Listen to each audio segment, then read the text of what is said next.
முழுநேர அரசியலில் ஈடுபட உள்ள விஜய் தன்னுடைய கடைசி படம் என தளபதி 69வது படத்தை அறிவித்தார்.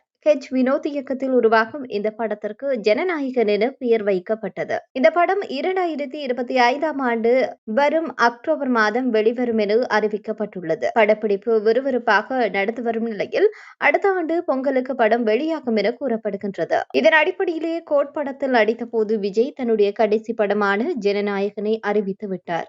அதே சமயம் கோட் படத்தில் சிவகார்த்திகேயனை சிறப்பு தோற்றத்தில் நடிக்க வைத்து இனிமேல் நீங்க தான் பார்த்துக்கணும், துப்பாக்கியை பிடிங்க சிவா என கூறுவது போன்ற காட்சியும் இருந்தது. இதனால் அடுத்த விஜய் எஸ்கே தான் என பரவலாக பேசப்பட்டு வருகின்றது. ஆனால் விஜயின் ஜனநாயகன் படத்துடன் எஸ்கேவின் அடுத்த படமான பராசக்தியை ரிலீஸ் செய்ய திட்டமிட்டுள்ளதாக கூறப்படுகின்றது.